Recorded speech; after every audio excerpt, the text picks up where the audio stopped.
экскурсавод.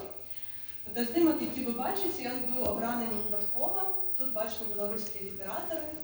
І зроблены ён у тым месцы, якое называецца Дом творчасці Каралішчавіча. Каралішчавіч – гэта моя малая радзіма. І верш Владимира Семеновича Караткевича, які вы знаходзіце другі на здымку, я сёння вам прачытаю. Называецца гэты верш «Дзе мой край?». І ён для мяне сімвалічны тым, што тут узгадваюцца тыя месцы, якія я калісьці паказвала турыстам, спадзяюся, якія я абавязкова ў Новай Беларусі буду паказваць людзям. Дзе мой край? Дзе мой край? Там, дзе вечную песню пяе белавежа. Там, дзе нёман на захадзе помніць варожую кроў. Дзе на ўзвышшах наваградскіх дрэмлюць суровыя вежы і вішнёвыя хаты глядзяцца ў шырокі Дніпро.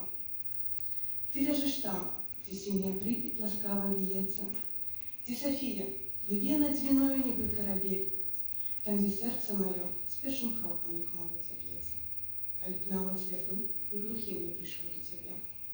Што сляпым, нават мёртвым успомні высокія зоры, над ракою чырвонай і цьмяны палёт кажаноў, белы ветрысь на сініх, на хордах, як мора, азёрах, і бары акіяны, і неба разлівы віноў.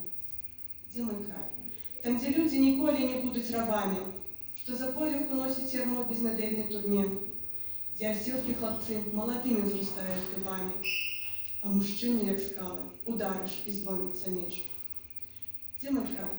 Там, дзе мудрыя продкі ў хвоях паснулі, дзе жанчыны, як радасны сон у стагах на зары, а дзяўчаты, як дождж залаты, а сівыя матулі, як жнівёз павуцінні і добрае сонца ў гары.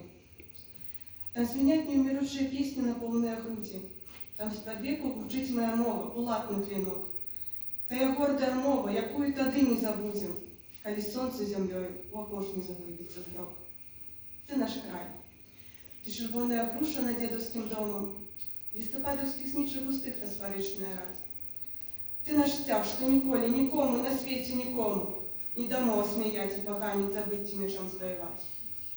Мы клянёмся цябе баразной сваёй першай на полях і апошняй ралёй, на якую падзем у журбе. Мы клянёмся цябе, што ніколі, ніколі, ніколі, так ніколі не кінем цябе. Дзякуй за ўвагу.